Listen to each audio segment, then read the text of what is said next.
Luciana de Paula. Finalmente estamos juntos, fiz contato com você recentemente. Meu Deus, que honra! Eu não tô nem acreditando. Vou nem conseguir Prazer falar. você estar aqui, legal. Como é que você tá? Tudo bem? Tudo ótimo, tudo ótimo. A gente já ficou aqui uns 10 minutinhos tentando ajeitar as coisas. Da última vez eu fui gravar com... Toda vez que eu gravo com alguém, eu perco alguma coisa. Ou eu perco a câmera, ou eu perco um pedaço do áudio.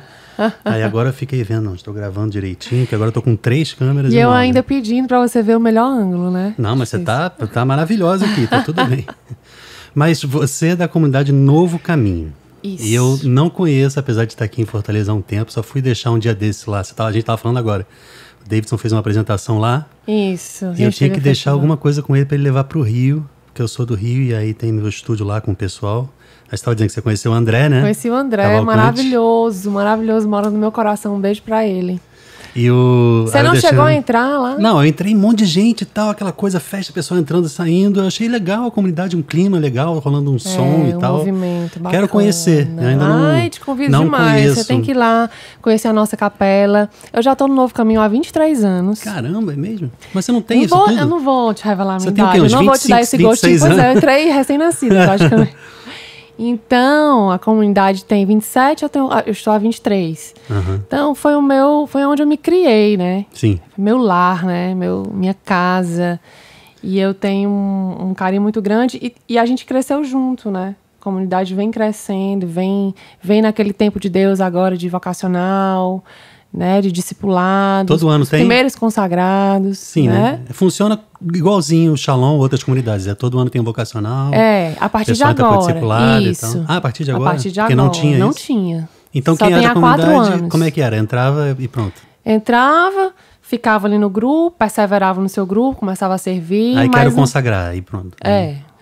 O pessoal da comunidade Bom Pastor lá no Rio era assim até alguns anos também. O Shalom era assim há algum tempo no começo também, né? Aí tipo, quero entrar. Tem certeza? Tem. Então, tá, consagrou. Aí fica. E às vezes a gente faz até um comparativo temporal, até interessante essa questão, porque eu acredito que as comunidades do Shalom, por exemplo, eu acho que tem 10 anos a mais que o Novo Caminho. 10 anos. A gente tá com 37. Mas aí você vê a uns 15, dimensão, né? assim, a dimensão, proporcionalmente falando das coisas, gente, Shalom é um mundo, né? No mundo inteiro. Mas são carismas específicos. São carismas nem toda diferentes. A comunidade precisa ser grande. Na verdade, a maioria não. Bom Pastor, por exemplo, é uma que só tem no Rio e é uma comunidade mais antiga que o Shalom. A Doris é a fundadora, junto com o João, o marido dela, e eles até ajudaram o Moisés no começo assim, do Shalom, junto com o Padre Jonas. O Moisés foi prudente de conversar com pessoas mais antigas e tal, para poder saber mais ou menos o caminho que seria para iniciar a comunidade. E tem gente que se engana e acha que precisa iniciar uma comunidade para que ela seja um business, uma coisa que tem muitas filiais, né? E o Novo Caminho só tem lá naquele lugar, né? Só tem lá. Só tem aquela casa. Na verdade, agora a gente é aquele quarteirão. Nós somos aquele quarteirão. Vocês são donos aquela casa da imóvel? Esquina. Somos donos de uma casa e as outras 2 alugadas. Aí vai expandindo, quebra por dentro e vai emendando. Então tá enorme, né? Tá grande. Legal. Tá grande. Mas aí você tem... Lá tem grupo de oração, mais o quê? Aí tem grupo de oração... todos os dias tem atividades na comunidade. Todos os dias tem 2 a 3 grupos, né? Aí tem os grupos de jovens. Tem agora os grupos de casais. Somos 5 grupos de casais. Tem os grupos para as crianças pequenininhas. Tem um grupo para as crianças que vão se catequizar, que vão fazer a primeira comunhão. Então... o carisma da comunidade, ele dilatou. Porque começou com o jovem trazendo seus pais. Sim. Os jovens que faziam parte se conheceram, namoraram, noivaram, casaram, formaram suas famílias, tiveram seus filhos. Sim. E aí a comunidade vai retroalimentando desse movimento de família. Claro. Aí já tem, então... Já deve ter a 2ª ou 3ª geração. Isso, exatamente. De a gente tem que nasceu lá. 3 gerações. Você, por exemplo, nasceu lá e já está... Na época que era maternidade. Né? Mas e eu senti um clima muito legal, assim, tava rolando um evento. Você tem que ir lá, Pedro, você tem que ir lá. E eu tava vendo recentemente também algumas músicas tuas no YouTube, né? E tem uma, acho que a mais nova é a Miracle, né? A mais nova é Miracle, foi uma homenagem que eu fiz pro nosso cofundador, que faleceu. Sim. Né, o Foi quando que ele faleceu? Ele faleceu em fevereiro do ano passado. Sabe que é engraçado isso, eu acho que é coincidência, assim. Eu, desde o ano passado que tinha pensado em iniciar esse podcast, uma das pessoas eu queria conversar com ele, apesar de não conhecer pessoalmente. Mas é interessante a sincronicidade, assim, né? Maravilhoso, meu Como é que é a história dele de fundador, de início? Ele, na verdade, a fundadora do Novo Caminho é a Helena Serpa, né? Tia Helena Serpa, que perdeu um filho no acidente de carro. E aí, dessa perda desse filho, os jovens foram para dentro da casa dela. E ela consolava os amigos, consolava a família. E aí ela já vinha na renovação carismática. E ela foi para um congresso em São Paulo. E nesse congresso em São Paulo, lá em Cachoeira Paulista, uma pessoa proclamou no ouvido dela que ela tinha um serviço muito além do que os olhos dela podiam alcançar com os jovens. Nova? Isso. Interessante, Isso. né? A mesma coisa do Moisés, que também se apoiou muito nos seus jovens. Exato. Então, ela voltou de lá e oficializou esse movimento que já estava acontecendo naturalmente, né? Começou no salão de festa da casa dela. Que ela já fazia grupo de oração em casa? Ela fazia em casa. Ela fazia em casa. E aí, desse grupo de oração no salão de festa da casa dela, não cabia mais, né? E aí ela foi para uma comunidade chamada Casa do Evangelizador de Nazaré, que já era uma comunidade que existia, e aí aquele grupo dela ficou fazendo parte daquele movimento. A comunidade era de gente mais idosa, e aí a gente utilizava na parte da noite, né? Porque aí era um movimento só jovem. Ah, sim. E aí nós passamos até de 94 até 2002 nessa casa. Foi quando Então Deus... você pegou o comecinho mesmo, né? Peguei o comecinho, morro de saudade também. Morro de saudade. Mas então, era bem diferente do que elas? Era. Eu acho que eu tenho saudade também da adolescência, né? Sim, de todos os que passaram. Muita gente passa, poucos ficam, né? Muita gente passa. Dá essa nostalgia. Assim, é fulano, a gente encontra na rua. Aí a pessoa diz assim, você ainda tá lá? Eu disse, ainda tô lá. Né? Então, ela recebeu esse chamado maior e aí a gente foi formar a nossa comunidade. Deixou de ser grupo, e aí foi ser Comunidade Católica Missionária Novo Caminho. E a gente está naquela casa até hoje. Aí a gente foi quebrando as paredes, como você falou. Foi quebrando as paredes. Mas é muito interessante isso. Mas sem aquela necessidade de, precisamos abrir um outro endereço e tal. Não. A questão não é bem essa. Nunca foi. Tanto é que o lema, né, do coração dela, que ela sempre fala, ela diz, o caminho é caminhar. Né? Tão óbvio. Né? Mas às vezes a gente antecipa tantas coisas, a gente quer vislumbrar coisas que são, na verdade, da nossa humanidade, não é o que Deus quer. É como você disse, hoje, eu sinto muito a minha missão, o meu serviço, ele é muito mais de perto do que dilatado na multidão. Ele é muito mais, eu conheço muito mais os milagres vivos que acontecem na vida das pessoas que me escutam, né? Que participam das minhas lives, que participam dos meus momentos de adoração. Eu conheço a vida das pessoas. É tão interessante isso. Os testemunhos são muito próximos, sabe? Sim. E eu vejo hoje, eu percebo hoje essa diferença e até uma inquietação que eu já tive de entender mesmo que as missões são diferentes. Justamente, quer dizer, então você percebe que a tua evangelização é um relacionamento próximo com aqueles que se interessam e que se atraem pelo que você faz. E aí a tua missão também abrange conhecê-los, né? Isso. Mais do que números. Então, se você se preocupa com número, eu tô com poucas visualizações no meu clipe ou poucos comentários ou... O que tem uma função se você mirar para o bem, eu preciso atingir 1 milhão de pessoas, porque aí 1 milhão de pessoas vão... Ok, não, é lícito, é válido. Mas não é sempre assim, né? Mas isso não pode nos frustrar. Os números não podem falar mais do que as vidas. Sim, com certeza. Os números jamais. Então, tem que ser realmente assim, se você não focar e se você se perder nisso, eu acho que você até já gravou alguma coisa sobre isso, sobre o que a gente está vivendo, essa expectativa digital que a gente vive todos os dias. Falando no carro, esse imediatismo do elogio, da coisa, curtiu, não curtiu, não prestou, não. Não é assim. Eu tenho até saudade de fazer esses vídeos de novo. Gente, a gente tem que respirar mesmo e ver a realidade do que está acontecendo na vida real, porque a vida real é carne. Né? É saber separar. Então... O meu trabalho, ou o trabalho das pessoas, cada vez mais é dentro do aparelho. Ok, Mas a dependência de reconhecimento, ou de sucesso, ou de elogio, ou de aplauso, ou de visualizações, porque o aplauso digital é numérico, né? Numérico. Então, tem muita gente me vendo. É quase robótico. Não deve ser pro teu ego. Isso. Não deve ser um reflexo de quem você é. Isso. Mas, ou o dinheiro que você ganha. Então, são vertentes que precisam ser separadas, mas você entender. Eu tenho que fazer o meu trabalho bem. E se ele tem poucos números, e a função é atingir muitos números, então eu preciso saber, estrategicamente, me posicionar melhor. Mas por que o trabalho visa a resposta visual das pessoas? Isso é uma coisa. Outra coisa, eu preciso ser elogiado, eu preciso ser querido, eu preciso... Exatamente. Que tem a ver com a vaidade ou com o desejo de ser amado, né? Isso. E aí as nossas carências, é o que mais acontece, né? Tem Instagram aí de meninas que ficam, não dizem nada, mostram o corpo e tem milhões de seguidores. Pra quê? Exatamente. A gente sempre... Eu procuro sempre ver... e é o combustível pelo qual eu sigo, porque você, mais do que ninguém, deve saber que não é fácil. A gente complicado. É muito difícil a gente servir, a gente tá nesse processo de doação. É na carne. Eu vivo primeiro que eu canto. Uhum. É impressionante. Eu não sei sentar e juntar palavras que rimam e fazer uma música.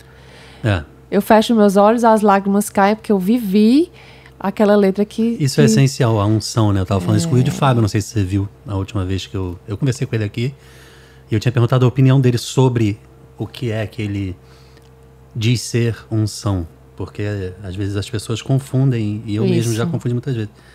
Mas... ele não explicando especificamente, mas passou pela coisa que você deve ter a técnica, deve dominar o ofício, seja um instrumento, ou a voz, ou a comunicação, seja qual for a dança, a arte, o teatro, a locução.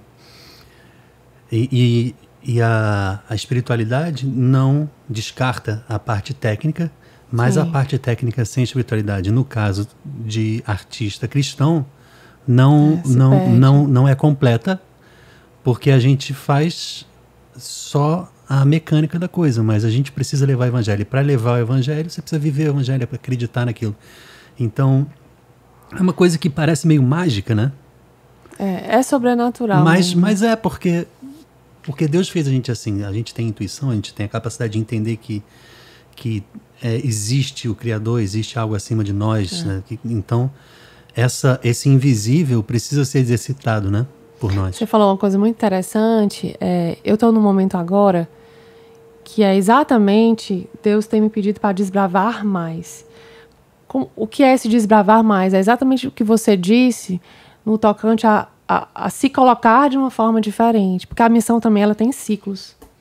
Né? E eu percebo claramente o encerramento de um e o início de outro. Né? Esse ano de 2020, eu terminei 2019 gravando um clipe novo, né? Vai sair uma música nova de uma vivência de um deserto. Opa, vamos lá. Deu certo?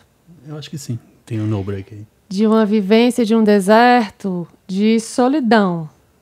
Sim. Né? Tem aqueles momentos de deserto que a gente se sente árido, tem os momentos, enfim, desertos mil. Uhum. Mas esse eu senti solidão. Solidão, me senti muito só. E aí eu fiz essa música... testei essa música, né? Fiz os Corações de Cobaia no último Evangelizar, que teve aqui em Fortaleza, um Evangelizar que acontece no Aterro da Praia de Iracema. E é tão interessante, parecia que as pessoas já conheciam. Eu fui a um evento que eu não sei se é esse que teve o Padre Antônio do Shalom, teve a irmã Kelly. Não, esse é com o Padre Reginaldo Manzotti. Esse que eu fiz. Sim. Foi com ele. E as pessoas pareciam que já sabiam da letra, né? Já conheciam aquilo ali. E aí aquilo me deu uma certeza muito grande. E aí eu fui gravar o clipe no final do ano. E eu vou te contar a história de como foi a gravação desse clipe. Sim. No dia 24 e no dia 25 de dezembro, eu senti uma necessidade muito grande de estar diante do Santíssimo. Então eu fui lá para a Capela do Shalom, que por sinal, meu Deus... Que abrigo. Tá linda, né? Lindíssima. O Shalom da Paz, o pessoal que não conhece aqui vai visitar. Lindíssima, gente, lindíssima. Enfim, e aí eu fui dia 24, dia 25. E aí fui... A gente fala muito de planejamento estratégico, planejamento, metas, né? Para onde 2020, tá. Aí depois vamos aqui, Jesus, vamos sentar aqui e vamos fazer o nosso. Aí sentei, fui com o meu caderninho e tal. E aí eu falando, Senhor, ano que vem, tal. E ele falando lá. Teve uma hora que ele olhou pra mim e disse assim, mas eu não tô entendendo. Eu disse, Ana, eu não tô entendendo, minha filha. Por que você tá falando como se o ano tivesse acabado? O ano ainda não acabou, não. Isso foi quando? 24, 25 de dezembro, Natal. Sim. E eu falando do clipe, como é que seria... Porque eu tenho um problema de agenda, de conciliação de tempo. Eu trabalho, né? Eu cumpro jornada de trabalho, tal. Enfim, tenho 3 filhos, sou casada. Enfim, né? Aí eles falam, o ano não acabou. Aí eu anotei, aquilo ficou forte no meu coração. O ano não acabou, você tá apressando, né? O ano não acabou. Aí eu peguei e saí de lá. Meu Deus, é interessantíssimo. Liguei pra um amigo queridíssimo, que é quem faz as minhas produções musicais, tal, que é o Jonathan. Não sei se você conhece o Jonathan. Sidraque? Jonathan Sidraque. Amo de paixão, meu terrorista favorito. Que faz o Igor também, né? Exatamente. Fernandes. A gente disputa, eu e o Igor, quem é mais amado por ele. E aí eu saí de lá, liguei pra ele. Eu disse, amiga, é o seguinte, tem que ser esse ano ainda. Eu viajo agora, dia 27, tem que ser dia 26. O clipe? O clipe. E onde é que vai ser e tal? Eu disse, peraí, só um minutinho que eu vou voltar a conversa aqui com Jesus. Te ligo, vê só se tu tem essa data. Aí ele me ligou, tá tudo ok. Bora? Eu disse, bora. E como é que vai ser o seu? Peraí que eu ainda não sei. Aí voltei pra minha oração. Lembrei de um lugar que eu tinha ido, que tinha tocado meu coração, que tinha um mar. A música fala de liberdade, de ser livre para amar. E tinha que ter essa plenitude de céu e mar, esse infinito. Que é só tudo, assim... quem é que produz suas coisas? É o Espírito Santo e eu e os anjos que ele envia. Como é que é esse processo de criação? Você reza antes ou vem no coração primeiro? Não, é assim. Por exemplo, essa música... Deus vai mostrando e depois ele junta as peças. Eu tinha ido para um batizado nesse local. E aí eu olhei e disse, rapaz, que lindo, que fotografia linda que tem esse lugar.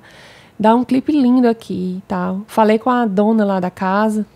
Eu disse, olha, você deixa eu gravar um vídeo aqui e tal. Isso que ela deixa. O tempo passou.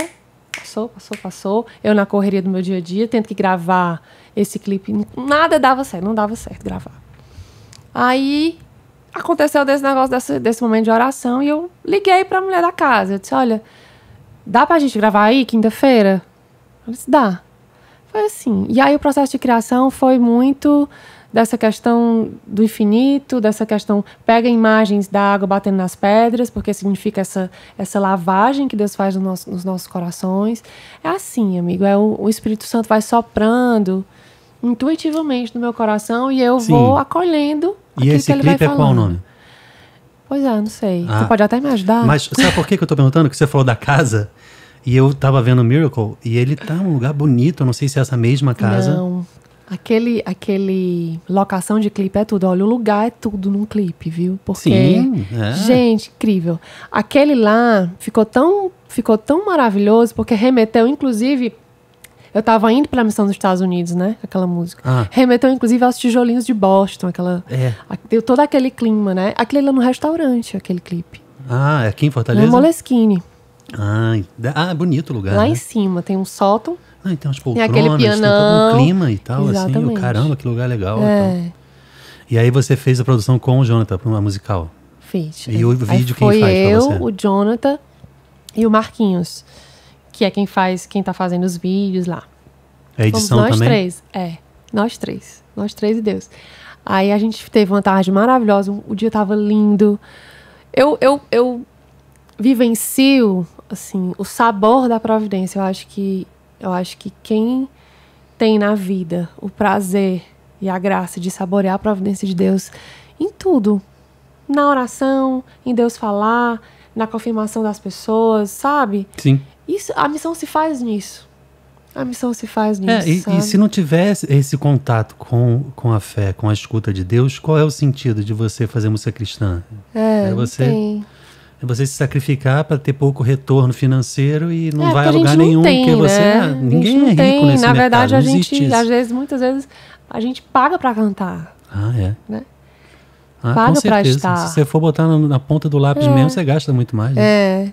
Exatamente. E a intenção é que a gente possa, sim, a gente possa alcançar um nível de estabilidade para que você possa dedicar 100% à missão. Você precisa pagar suas contas. Então, tem gente que tem essa besteira de achar que não pode trabalhar com evangelização, né? Porque uma coisa é uma coisa, trabalho é trabalho. Mas, não. Pelo menos na minha realidade, eu fiz direito.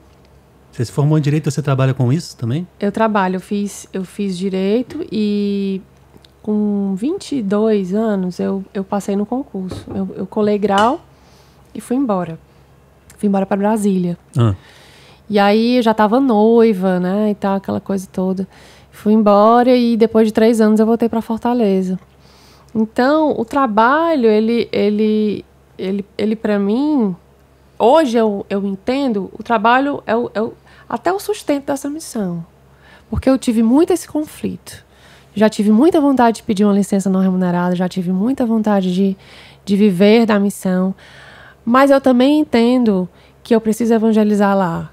Eu também entendo... É isso que estava passando pela minha cabeça quando você estava falando isso. O mundo precisa de médicos cristãos, o mundo precisa de advogados cristãos. Você é advogada?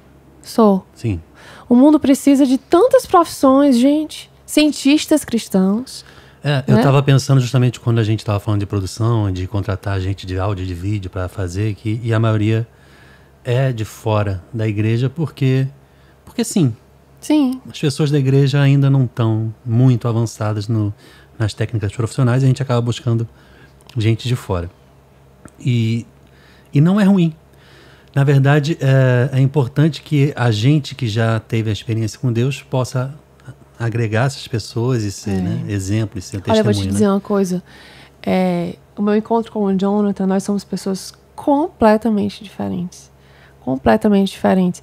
E eu te confesso que quem me falou do Jonathan foi o Eagle, mas foi aquele rapaz da Regina Pates, agora que eu esqueci o nome dele. Enfim, perdão, amor da minha vida. Depois você lembra. E aí, foi numa adoração no Aleluia.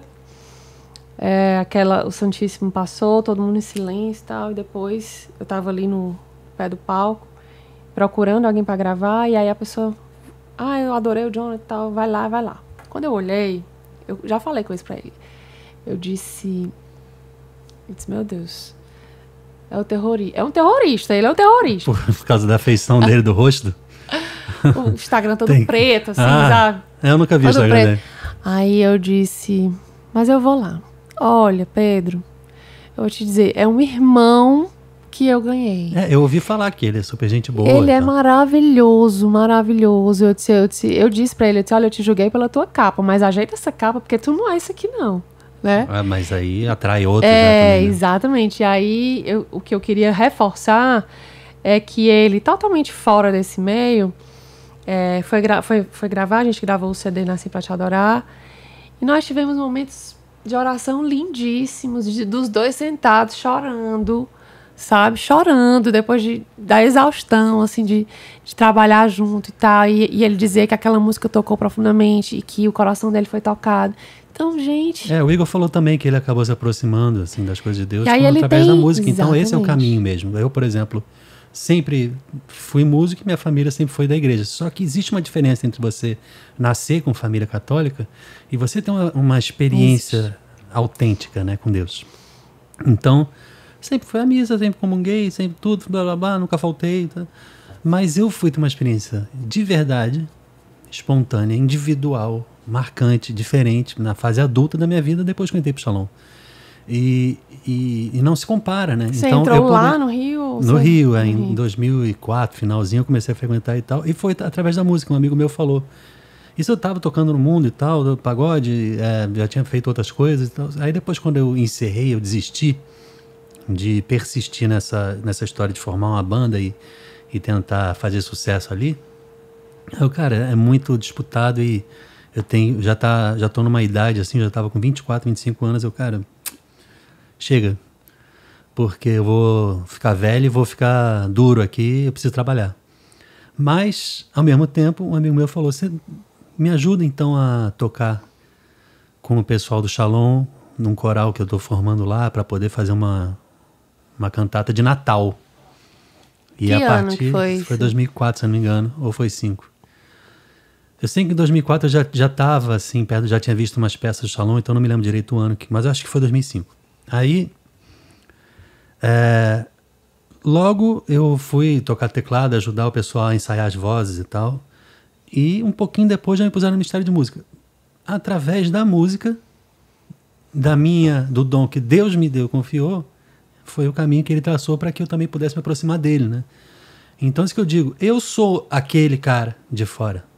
Sim, entendeu? Você se reconhece. Mesmo que eu não estivesse fazendo milhares de coisas que foram, não importa, todo mundo é pecador.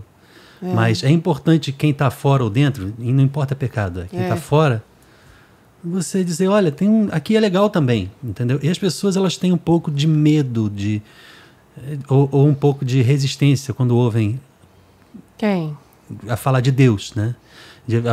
Isso é música cristã, não, isso é coisa da igreja. E o nosso trabalho é mostrar que não é assim, você hoje não precisa, produz né? mais, né?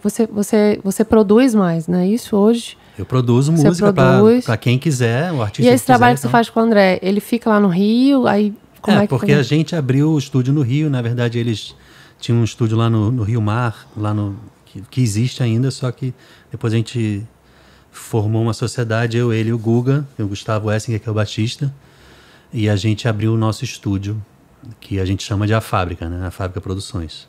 E tem o Renan, baterista, tem o Rafinha, que é o tecladista e tal. Também, eu já fazia arranjos com o Rafael Pereira, que é da comunidade Bom Pastor, e eu conheci ele lá, já bem antes disso. Mas a gente resolveu, vamos abrir o estúdio e ficou sendo a nossa casa, o nosso grupo, os 5, né? Mas só eu, André e Gustavo, que somos os donos do estúdio. Eu estava até conversando com o André no dia que a gente foi jantar, ele me perguntando como é que era o meu processo de composição, né? Porque tem gente que escreve a letra primeiro, né? E o meu Vem junto, Vem né? Vem junto.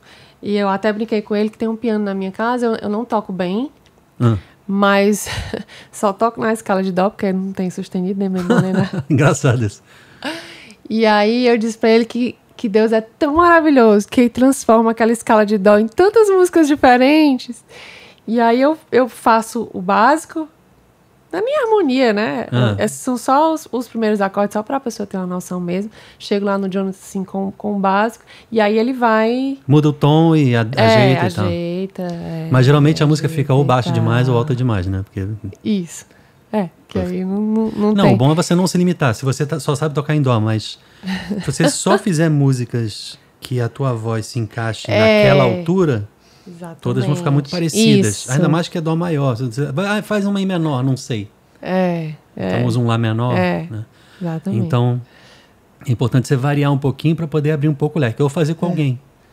Então geralmente quando sabe quem é que tá indo lá em casa fazer? Que me aperrei, que só o Alisson. Você conhece o Alisson? Conheço, o tecladista, né? Muito bom ele. Ele tocou com missionário um tempo. Ele vai de vez em quando lá em casa e aí é exatamente o que você diz. Abre o leque, sabe? Até de imaginação. Tipo, você pensar, eu quero fazer um dó, fá, sol, lá menor e tal. Mas se você tem alguém que tem outros caminhos e até a forma de tocar... Eu lembro que quando eu era moleque, eu estudava piano. Comecei a estudar com 5 anos. Aí fiquei estudando até os 20, assim, mais ou menos. Só que nesse caminho eu tive uma professora, a Noêmia, que ela faleceu, mas o marido dela... É dono de uma casa lá no Rio de Janeiro, tradicional de pianos, a Casa Pierre. E vários pianos, lógico, ele vende. E eu adorava ir para lá porque existe uma diferença muito grande entre você sentar no piano e tem um som quando você senta no outro. Aí te dá uma outra inspiração. Você pode tocar o mesmo acorde, mas ele te leva para um outro caminho, porque ele tem uma sonoridade diferente. E aí eu ficava pulando de piano em piano. Então, esse aqui a tecla é mais leve, esse aqui tem um som mais médio, esse aqui é mais abafado, aí me dá um clima diferente e tal. E é bom você sentar com gente que toca instrumento bem e que... Aí, tipo, eu tô falando com o Jean Alisson, aí daqui a pouco, vamos chamar outra pessoa, um Dudu, alguém do Novo Caminho que toca legal. Eu queria alguém. Um violonista, porque às vezes dá uma pegada diferente, entendeu? O Alisson toca violão, se não me engano, também. Toca aí é bom variar de instrumento, você dá uma vibe. E outra coisa que eu tava falando com o André um dia desses, que é bom deixar como dica também, porque... as pessoas têm medo de, vou plagiar. Sim. Dificilmente você consegue plagiar, para falar a verdade. Então, só se você quiser de verdade. Maliciosamente, né? Sim. Mas é importante você ouvir música e tentar, a partir dela, fazer a tua. Porque isso é como você aprender a falar. Eu só falo porque eu aprendi a copiar a palavra dos outros. Eu aprendi palavras e isso acumulou, né, um acervo. A música é a mesma coisa. Não adianta você só ouvir a música, você tem que entender o que é que foi feito nela. Então você toca junto, você aprende a cantar, você aprende as nuances e tal. O Igor, por exemplo, quando ele ouve um melisma, uma técnica vocal diferente, ele fica em casa, naquele trecho, repetindo, cantando. A Ingrid, irmã dele, cala a boca, pelo amor de Deus, porque ele fica fazendo direto. Mas é bom porque aquilo se torna uma parte da tua gramática, do teu acervo, entendeu? Então, quando você for compor música, bota algumas outras isso que você falou como referência. Tão interessante, porque quando eu chego lá, que ele me mostra algumas referências, assim, eu fico impactada com a quantidade de gente, é uma imensidão, a música, e a música cristã mesmo. Sim. Internacional, cada coisa linda.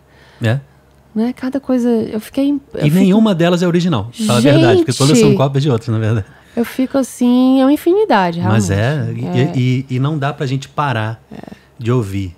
Eu tive uma fase longa... Você deve escutar muito, né? Pois é, mas eu tive uma fase longa de... Ai, meu Deus, não quero escutar mais música nenhuma. Mas isso meio que uma preguiça também de saber que eu tenho equipe, que eu tenho arranjador, que eu tenho gente fazendo e que na hora eu vejo. Aí eu vou fazer um trabalho aqui, dou uma vida, eu quero essa aqui. Aí a gente cria junto o arranjo.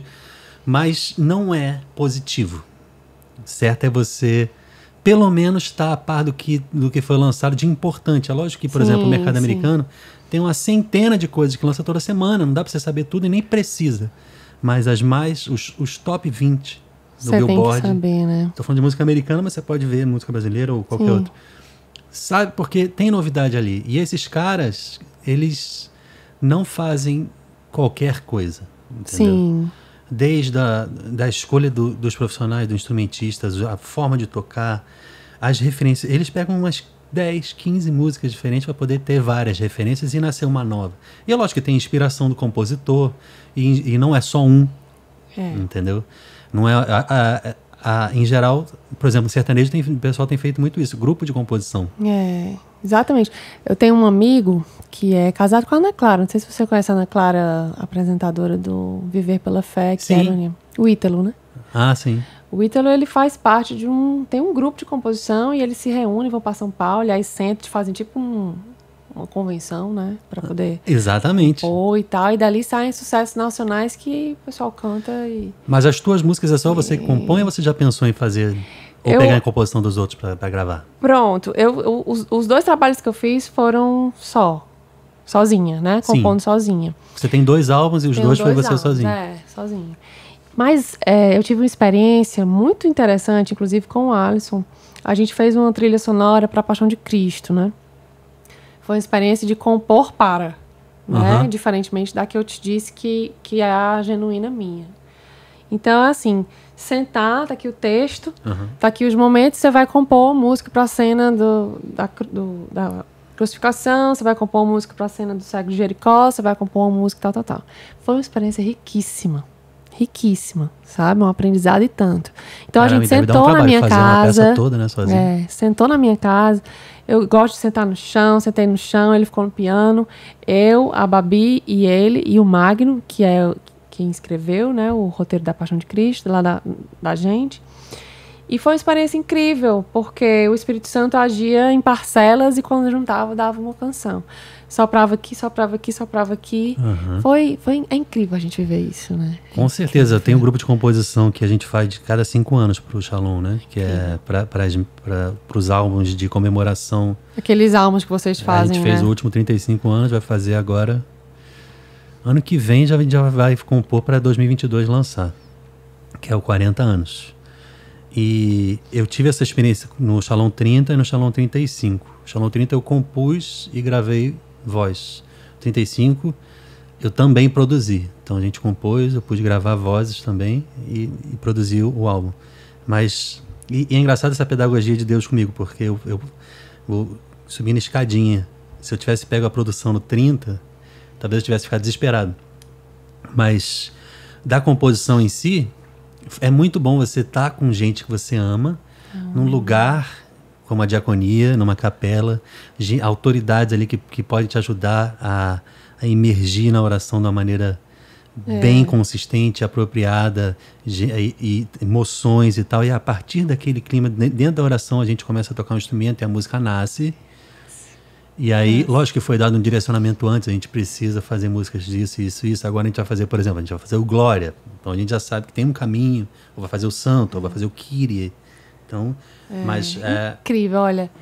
Incrível. Juntar a fé com a razão, né? Você precisa ter um preparo e depois... É aquilo que a gente estava falando, né?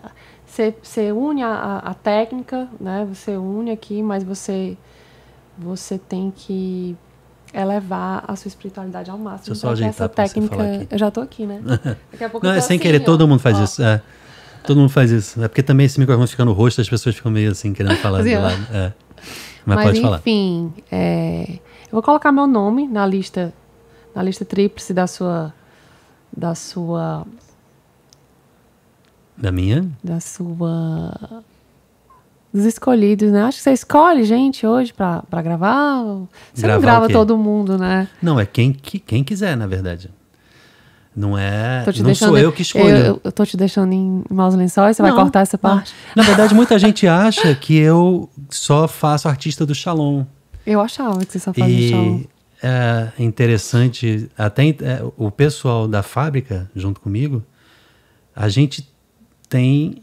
Acho que todos os principais artistas católicos têm pelo menos alguma coisa que a gente fez. Ou gravou um instrumento, ou mixou, ou gravou uma voz, ou produziu um álbum inteiro, ou fez um arranjo para alguém. O André, principalmente, né? Ele também tem uma participação muito importante no mercado evangélico. Mas eu, como sou do Shalom...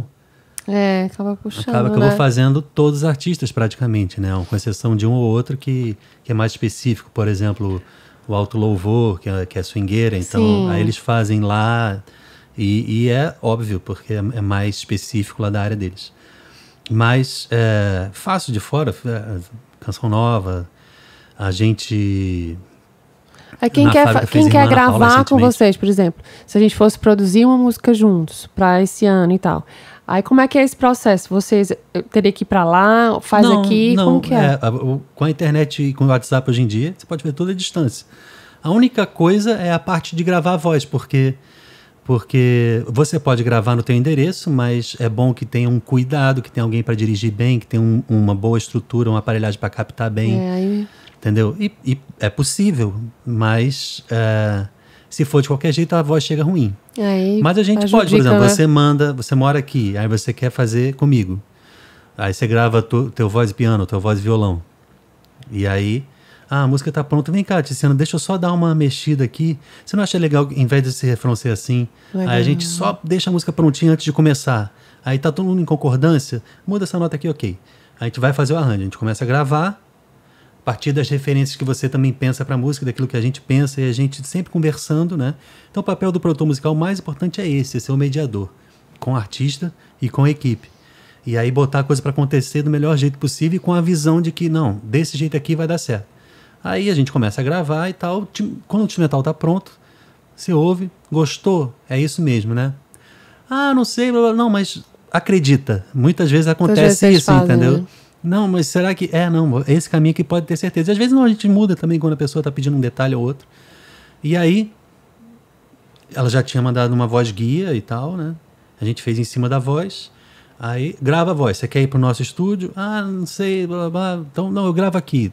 Então, o teu estúdio é bom? Faz o seguinte, vê se você arruma o microfone tal, com a equipamento tal, um pré, não sei o quê. E aí, gravou direitinho, chegou a voz pra gente direitinho, tá tudo certo? Ótimo. A gente pega, mixa, edita, afina, tá tudo certo, entrega masterizado pra você, você tá com a tua música pronta.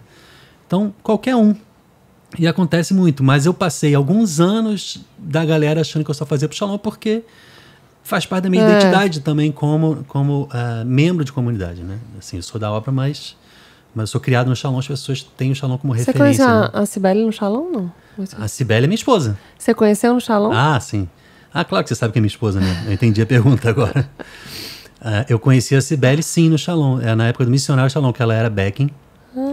E aí, em 2008, primeira vez que a gente se falou, e tinha um show na Canção Nova, que teve um Halel, teve o único Halel que teve lá.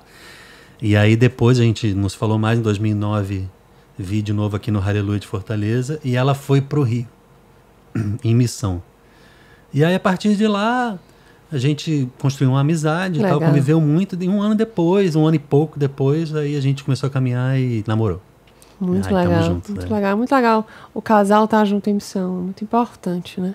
Pra mim, assim, eu tinha uma namorada de anos e anos. Às vezes a gente não consegue nem imaginar como seria se não...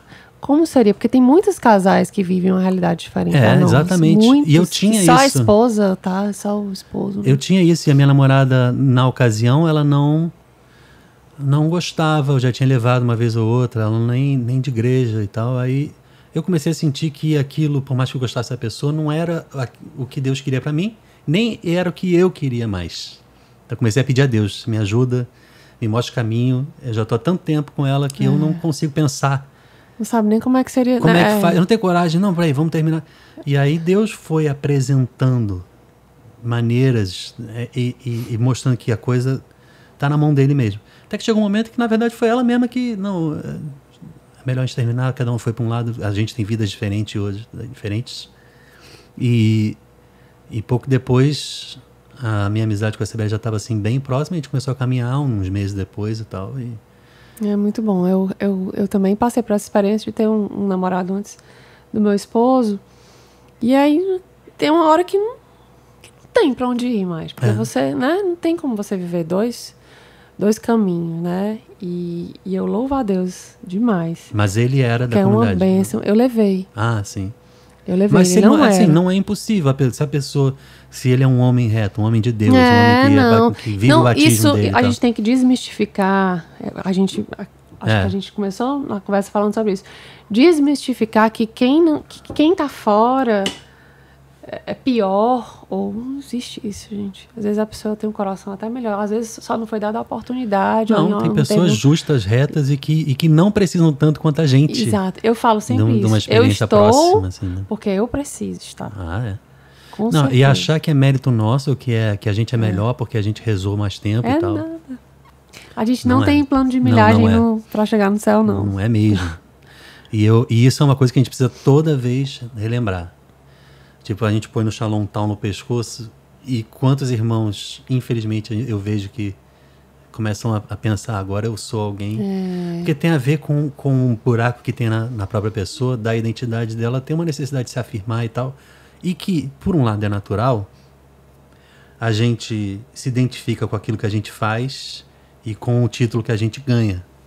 Mas isso não pode ser o que define quem a gente é, nem para a gente mesmo, nem para Deus, nem para a humanidade.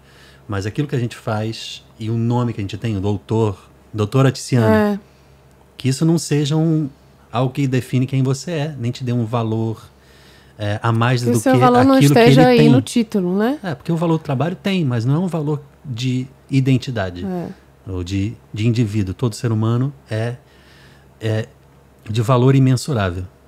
Você não pode... mas ele não é doutor, então ele merece morrer. Ou ele merece... Entende? Eu tinha até tweetado um dia desse, botei um Twitter, não sei se foi ontem ou anteontem.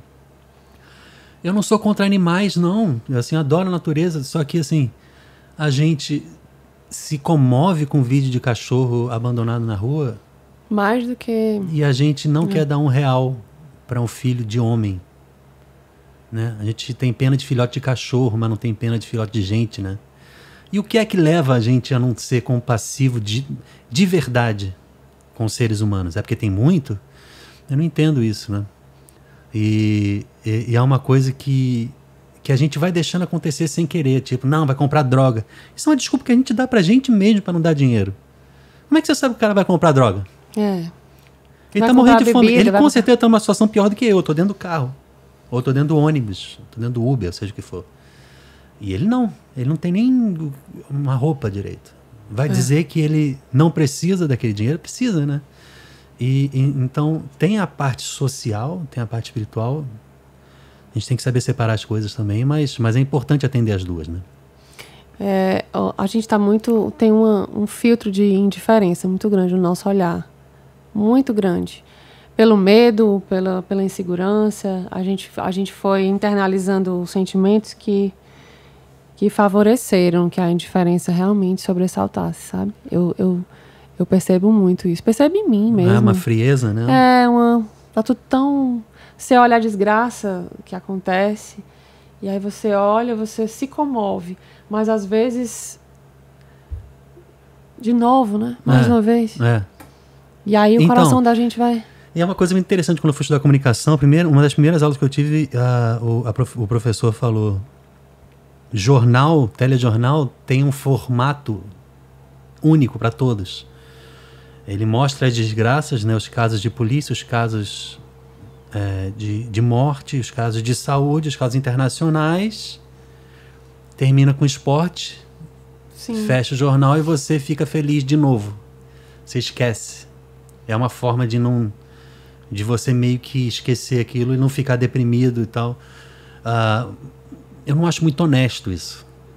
E agora vamos falar de esporte. Aí fala do futebol e tudo acaba em futebol no Brasil, né? Uma coisa que anestesia a gente da consciência de que a gente precisa...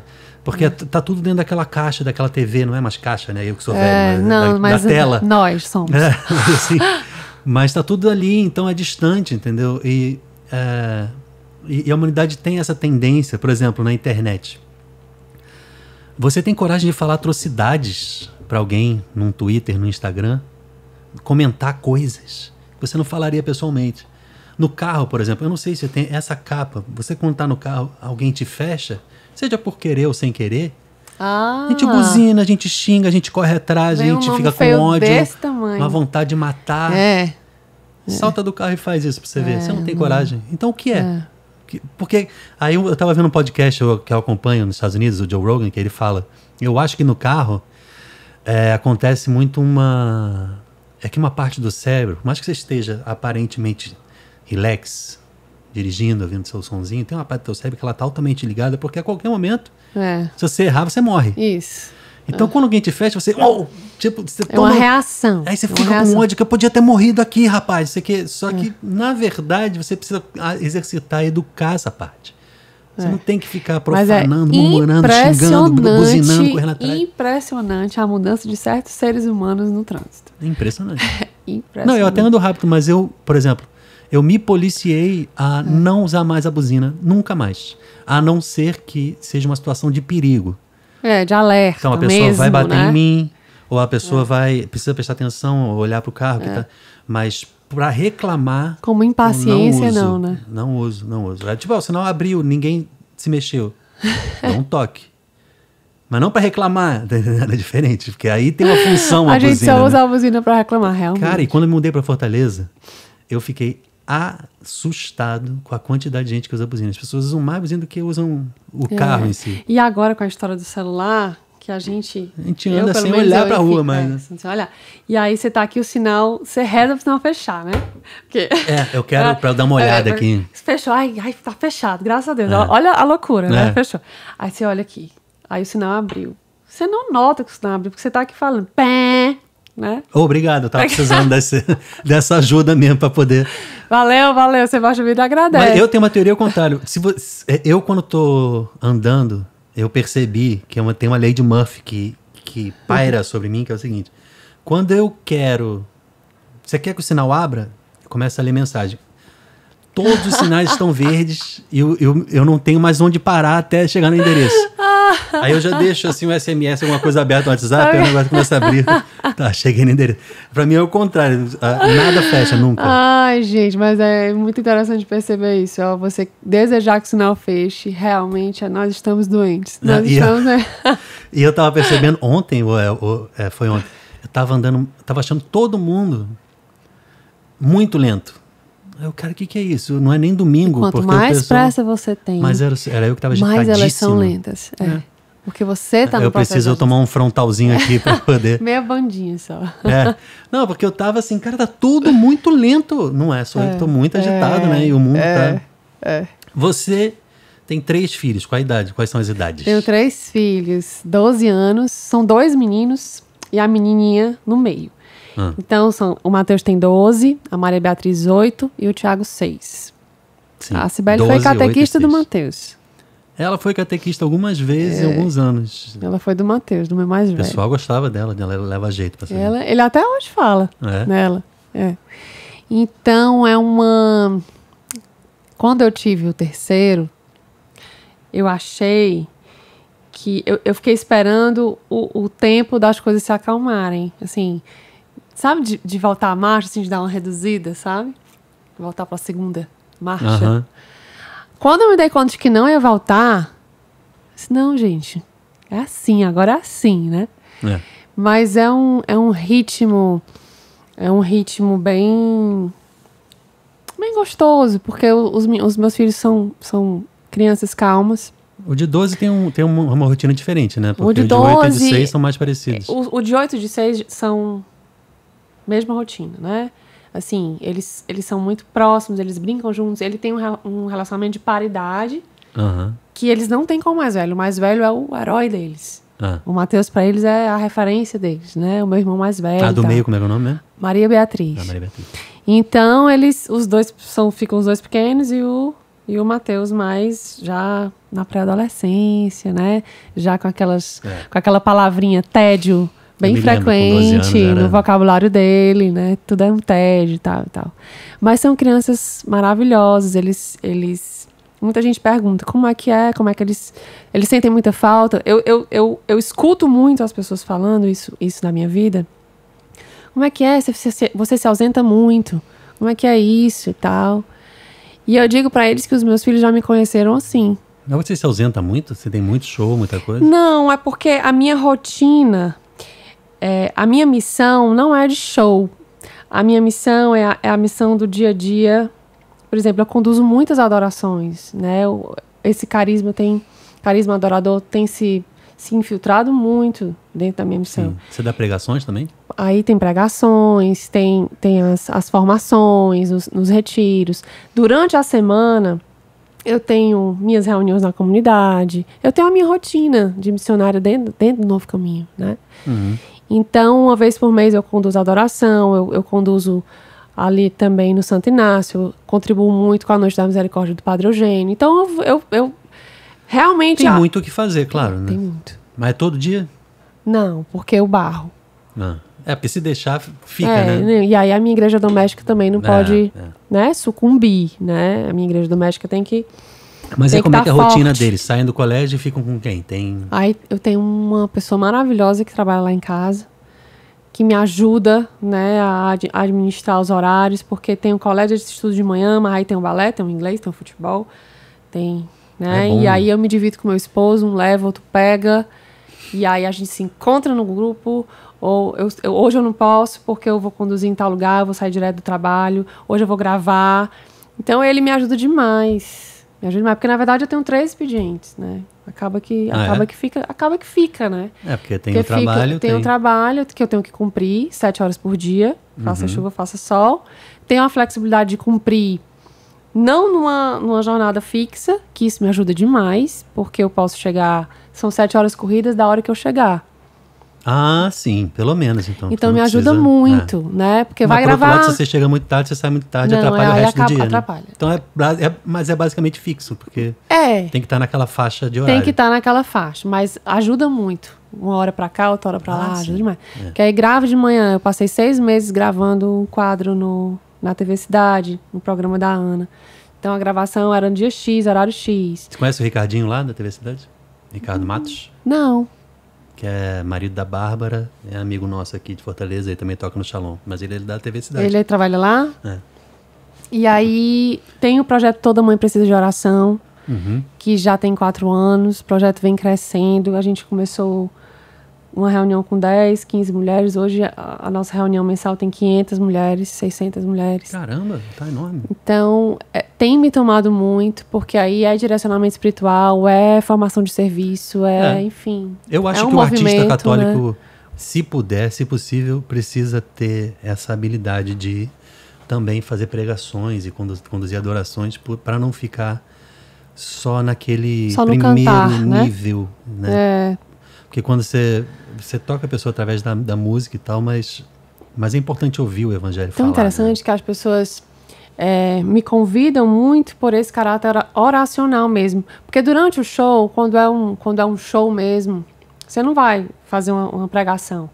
Mas você insere a sua personalidade espiritual ali, a sua personalidade artística naquele momento. Então, eu acabo orando, acabo conduzindo, acabo fazendo daquele momento muito mais do que só uma apresentação artística, que eu acho que ultrapassa muito isso. A nossa missão vai muito além disso, né? Sim. Então, voltando, o Toda Mãe tem me tomado, é uma vez por mês que acontece. Uhum. E a gente já faz em outros estados, né? Já tá. E eu tenho que fazer toda essa gestão. E essa gestão me toma tempo também. Né? Então, essa ausência é também Você isso. chega em casa mais ou menos que horas? 10h30. Aí os meninos já estão... Já estão dormindo. Até o mais velho? Até o mais velho. Eles dormem cedo. Que bom, cara. Porque eu com 12 anos eu não dormia mais cedo. Lá em casa tem um toquezinho de recolher natural. Acho que foi naturalmente. Quando eu tô em casa, eu não sou de esticar. Eu durmo cedo também. Eu sou mais do dia. Chegou, dormiu praticamente. Você janta fora, mas chega em casa... Eu não fico. Tem gente que fica, né? 1h da manhã a casa ainda tá de luz acesa. Tá lá em casa, não. Lá em casa a gente... Meus filhos, os dois mais velhos são autistas e estudam no Cristos também, né? Que nem os teus. Sim. E eu tenho a Aninha, que é bebê de 9 meses. Mas... eu cruzei com você algumas vezes no... Então, justamente, a gente se falou várias vezes lá, só que eu não sabia quantos filhos tinha. Sabia que você tinha pelo menos alguém ali, algum filho estudando, mas não conheço ele. Um sobrinho, né? Não. Mas o Davi, mais velho, o Natan... Os dois são autistas, você tem dois filhos? São autistas, É interessante como essa época, essa geração, tem criança autista. Aqui no prédio mesmo tem outro. Tem outros dois, eu acho. E aí, eu tava falando com você antes da gente começar, como é que tá caro o material, né? Eu acho que para os dois daria quase R$2.000 de livro, que o Cristo estava dando orçamento. Mas no caso deles, como eles não usam, a gente vai gastar bem menos. Mas eu fico pensando, cara, é muito difícil esse negócio de botar criança em colégio particular, né? E no Brasil ser carente de ensino público de bom. Qualidade, porque, por exemplo, nos Estados Unidos, a gente rapidamente se compara com os Estados Unidos, mas é uma comparação justa. Nos Estados Unidos, por exemplo, eles também eles não preferem botar a criança em colégio público porque nas grandes capitais existe a necessidade das camadas, das classes mais baixas usarem o ensino público e acaba que o pessoal fica achando que é meio mal frequentado. Mas na maioria dos lugares, não. O ensino é muito bem feito porque porque o governo cuida, né, da qualidade. E eu fico achando que num país que tem necessidade econômica como o nosso, porque tem muito desvio de verba, muita corrupção, o ensino público acaba sofrendo, mas ia ser uma saída muito importante. O que se gasta de colégio? Eu lembro que quando eu era criança, meus pais já falavam que era muito caro o colégio particular. Hoje é mais ainda. E eu fiquei impressionado com esse negócio do livro, né? Imagina, quase R$2.000 para você... um ano inteiro, mas mesmo assim você não vai comprar parcelado. E janeiro é horrível, que você paga IPTU, você já pagou o 13º de dezembro, você tem que começar, tem material novo, uniforme. Você estava falando do uniforme, da farda, né? Eu falo uniforme que eu sou do Rio. Caríssimo. É tudo muito caro, né? Uma blusa de farda. Mas eu gosto muito do Cristos porque a gente, nesse processo, quando a gente morava no Rio, já tinha o Davi e no primeiro colégio lá já tínhamos descoberto que ele tinha umas características de autismo. E a diretora do colégio chamou, conversou com a gente e falou, vai fazer o BERA. O BERA é um exame de audição para ver se ele escuta direito e tal. E aí também analisa a comunicação neuronal. E aí viu que ele tinha uma imaturidade neuronal característica, né, de autismo. E a gente foi no neurologista, depois foi a psiquiatra, fez todo o caminho. E aí a proposta da atualidade é ter uma equipe multidisciplinar e não só um médico e tal, né? E aí a gente foi descobrindo e foi adaptando. Depois, quando a gente resolveu vir para cá, A gente veio mais porque percebeu que a presença da família da Cibele e da mãe da Cibele seria muito importante no dia a dia com a gente, porque ela tinha mais condições de estar junto, de ajudar, e também o Shalom sendo a sede aqui, a gente também teria muito o que fazer, e para mim como músico também é importante, porque é aqui que as coisas acontecem, depois irradiam para os outros, né? Eu como produtor musical e tal, então a gente acaba criando as coisas e estando perto dos artistas principais da comunidade aqui.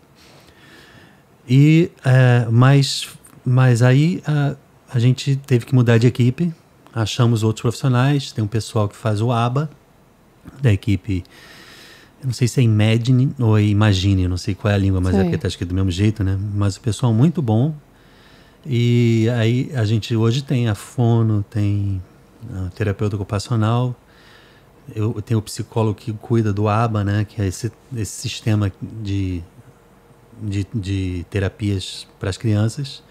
E tem a Fone e a TO agora estão naquele prédio WSTC. Sim. Perto do Aridiçá. Eu estou abrindo uma sala lá, inclusive, que eu vou levar isso aqui para lá. Porque fica melhor de trabalhar e mais espaço para gravar e tal. Perto do Aridiçá, na curva? Depois, entre o Ceará Hall e o Aridiçá, na Washington Soares, tem um prédio novo todo espelhado. Ah, sei. Então, eu estou abrindo uma sala e lá eles têm a Fone e a TO. E quando eu fui lá levá-los, que elas mudaram para lá recentemente. Eu fui para lá e falei, caramba, o prédio está novo, está vazio, o aluguel deve estar baixo. Tá vazio ainda. E é todo modernizado, lindo. Duas torres, já tem coisa no lobby embaixo, assim, barbearia, já tem um comércio abrindo e tal. Super bonito. À noite ele fica todo iluminado. Pois é, e aí eu fui ver, me interessei, falei com o dono da sala e resolvi, consegui, aluguei, e estou no projeto agora, tá sendo aprovado para poder fazer a obra. Mas vai ser simples, eu só vou ajeitar a parede, chão, precisa de muita iluminação, coisa, né? A iluminação é muito importante, né, no projeto. E também porque eu estou iniciando um negócio de camiseta e eu preciso de um lugar para estocar e para poder também fazer as fotos do merchandising e tal, então eu precisava de uma sala melhor. Mas o Cristos, ele foi o do colégio que a gente achou, dos que a gente procurou, que tem um empenho maior, tanto na formação católica, quanto em respeitar a lei e ser de fato inclusivo para autistas. Então eles põem, para toda a turma que tem uma criança autista, eles põem um auxiliar a mais, uma professora a mais. Isso é muito importante. Então, eu te pergunto isso porque realmente a gente, o sistema educacional aqui no Ceará, eu não tenho muita noção de como é que está nessa questão da inclusão. Como eu trabalho no Ministério Público, uma vez a gente atendeu uma mãe que, na verdade, não era autismo, era TDAH. Sim, é só o déficit de atenção, né? E hiperatividade. Mas era um grau bem parecido com o autismo. Elevado, assim. Né? Acho que devem ter vários. Eu acredito que isso esteja no espectro do autismo, mas de uma maneira... Tá inserido, né? Mas... E ela tinha muita dificuldade, porque o filho realmente precisava de um acompanhamento bem próximo, né? Nas provas, né? Enfim, no ambiente. E ela sofria muito, porque gerava uma ansiedade muito grande nela, porque a escola não... Mas ele fala, ele funciona direito, escreve, tudo. Fala. O meu filho, o Davi, por exemplo, até hoje não fala, vai fazer 8 anos, e o Natan mal fala, só repete umas coisas e tal. Aí eu fico pensando, quando eles crescerem, como é que vai ser, né? Se eles vão aprender ou se a gente vai continuar tendo que ter esse tipo de relação e de cuidado com eles, que é isso que dá uma insegurança, você pensar, essa pessoa que vai deixar de ser criança em breve, será que ela vai ter autonomia para funcionar no mundo ou sempre vai precisar de alguém junto, colado, né? Que além de gerar despesa e trabalho, mas é uma preocupação porque eu passo, a Cibele passa, a gente vai morrer, como é que ele vai ficar, né? Quem é que vai cuidar? Isso. E aí a ideia de ter família, de ter irmãos, é uma garantia de que sempre tem alguém. Entendeu? Mas eu não estou te interrompendo, né? Então continua. Não, eu estou adorando, porque é muito bom a gente enxergar, conhecer você. É interessante como as pessoas presumem também que eu seja mais conhecer, fechado. Eu cheguei, eu fiz assim, ó, quando você falou, meus ombros fizeram assim, ó. Não tem PNL, né? Que a gente fala da linguagem corporal, quando neurolinguística, você tá falando, né? Você tá assim, você tá isso aqui. Tá. Eu fiz assim. Porque é muito bom a gente entrar na alma das pessoas. Eu conheci você agora.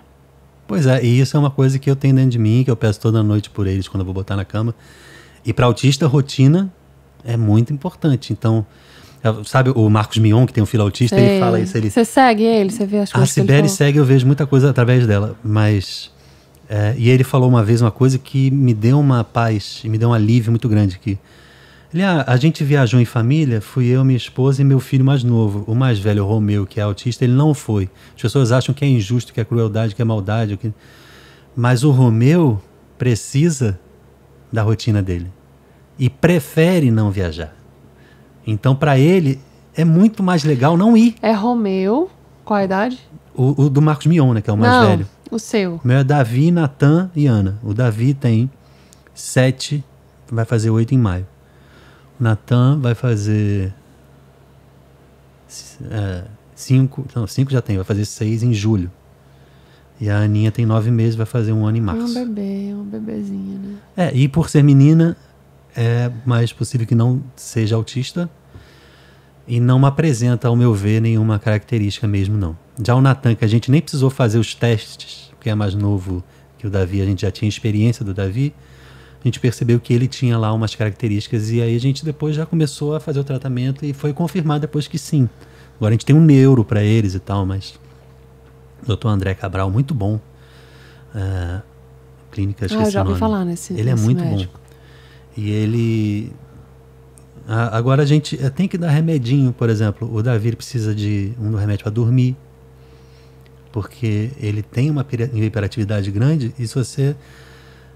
A gente ficou uns 3 ou 4 primeiros anos da vida dele sem ele dormir praticamente. Ele acordava de noite, ficava agitadíssimo. E não é uma coisa incômoda para ele. Ele não fica infeliz nem reclamando. Ele acorda rindo, ele quer brincar. Então, por um lado, tem essa coisa boa de, poxa, pelo menos ele não está infeliz. Mas ele precisa dormir, e nós também. Mas, claro, principalmente ele. Então, a gente foi com acompanhamento médico e viu que precisava dar um negócio para ele dormir. E de dia eles tomam os dois... Cada um o seu, para poder funcionar. O Davi precisa da Ritalina para centralizar, focar e aprender melhor e funcionar e responder aos comandos e tal. E o Natan é Aristab, o nome, que é um outro que deixa um pouco mais calmo, que ele já é mais nervosinho, o Natan. O Davi é mais sorridente, mais brincalhão, e o Natan, que também gosta e interage, mas ele se zanga, fica como mais dizem. zangado mais rápido. Então é outra coisa. Mas ele não toma nada para dormir, por exemplo. Então já tem essa... E uma coisa que funciona muito é melatonina, que eu não sei porque que a Anvisa no Brasil não autoriza. Eu tomei uma época. Mas é muito bom para eles e para qualquer pessoa, assim, porque que você é um hormônio natural, né? Agora você tem que tomar na sequência, né? Não é uma coisa que você tome hoje. Porque Não, você vai, toda noite. E ela funciona no escuro. Porque ela... Eu não vou estar falando besteira aqui, mas eu acho que ela... O que eu tinha visto... é que ela ajuda a aprofundar o sono, né? Não é que ela te dá sono. A melatonina é produzida naturalmente pelo corpo quando você apaga a luz. Então, aí ela te ajuda a aí submergir. começa a jogar no teu corpo para você ficar com sono. E aí você entra melhor. Se você toma melatonina, você faz essa curva mais facilmente. E aí, mas eles estão felizes lá, apesar de andarem paralelamente no ensino, né? As crianças estão fazendo os exercícios e aprendendo a escrever e a ler. O Davi já está no 2º ano. 2º ano com 7 anos. Ele vai para o 2º? Já está. Ou seja, era na minha época a 3ª série. Já está. Sim. Né? E aí, o Natan está no infantil, o último, se eu não me engano. Sim. Aí vai para a 1ª agora. Só que você vê, o Davi, ele não sabe ler, não sabe escrever, não sabe desenhar, não sabe nada. Só que tá junto e é bom estar com a turma e aprender aquilo que ele consegue. Mas aí ele segue com eles, né? O colégio ele vai seguir. Ele continuar. E a gente decide, vai ser preciso repetir para se adaptar melhor. Então, junto com o colégio, a gente, acho que bimestralmente ou trimestralmente, faz essa análise. E aí, no final do semestre ou do ano, a gente vê, faz sentido continuar, repete ou vai para frente. Até hoje a gente achou que não tem sentido ficar repetindo, porque é mais importante ele estar com a turma, tá se socializando com os amigos. Porque se ele vai ficar parado, ele não vai aprender do mesmo jeito, entendeu? Isso. E não é por falta de tempo exposto àquela matéria, ele está paralelamente. O autista aprende outras coisas de outro jeito. Então, cabe a gente a entender o que é que ele pode aprender e o jeito. A gente tem que se adaptar, né? Porque ele é aquilo, não é uma doença que se cure. Ele é autista. Então, a gente tem que adaptar o mundo a ele, na verdade. Como é que tem no teu coração essa tua paternidade, assim? O que é que tu enxerga disso na tua como missão mesmo de vida? Se você enxerga dessa forma, eu enxergo. De que forma você... Eu acho que tem muitas... Deus é multipropósito, propositante, não sei. Serve para minha santidade, para minha purificação, serve para tudo, expiação, serve para formação, para eu aprender. Eu aprendi a ser pai a partir do momento que eu tive um filho. Você aprende as coisas, né? Gente que é próxima de mim diz, você mudou completamente depois que você se tornou pai.